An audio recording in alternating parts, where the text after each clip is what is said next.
marka hore waxaan doonayaa inaan hambaliyeeyo madaxweynaha jamhuuriyadda Somaliland waxaan hubaa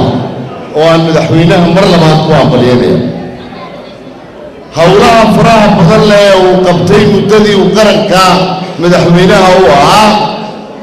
taariikhdiisa oo dhan iyadoo aynu wada ognahay in uu waqtigiisa iyo noloshiisaba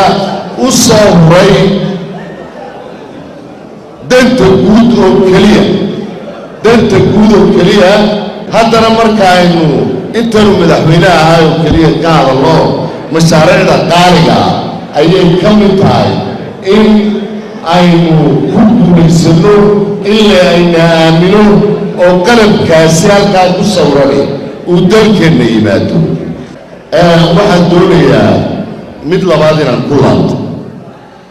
magaalada Berbera ayaa asalkeennaba waxay noo tahay isha keliya ee dhaqaale hore waxaan u yidhi buqcad walba ilaahay wuxuu ku abuuraa gacan uu ku aamini karayo gacantaasi ama mas-uul bay noqotaa ama mas-uuliyad darray muujisaa buqcaddani maadaama ay Somaliland qiimo weyn ugu fadhido maanta dadka deegaankaa ku nooli sida ay ka yeeleen dekedii iyo mashruucii u yimaadaan iyo sida ay ka yeelaan airportka iyo hawsha ay u timaadaa waa mid ama ay naanays ku mutaysan doonaan annagu kolley beri horena waanu u gabayno gabaygii diyaar waanu lanahay iminka Berberaanu nimi xabaalad maalod markaan marayno xabaalad maalod qolada aan iminka u warramayaa reer Burca maaha waayo reer Burca way ogyihiino Berbera wadaday maraano maalin walba waxa ku soo kordho way arkaan waxaan u warramayaa kuwa aan arkin waa ila aragteen idinku 6 bilood ka hor waa intii hadda hadalkumad yaallay Berbera qiimaha guryuhu intuu awaawtay maanta Berbera deynka iyo dhismihii waxay marayaan xabaalad maalod dee qoodhiin iyo xeradiin reer Berbero baa shacbigu waxa odhan laydeen waan mahadsan tahay ambassador mise waynu xamal lahayn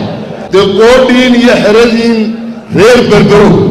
baa shacbigu waxa odhan laydeen waan mahadsan tahay ambassador mise waynu xamal lahayn xantay nagama geeyo waynu u ducaynaynaa madaxweynihii xilka u yimidayna waynu u ducaynaynaa maalin horena aan idhaahdaba anigoo la kabtamaya niman reer Berbera waanu saaxiibnay ayaan ku war dhammaanteen horta berigii hore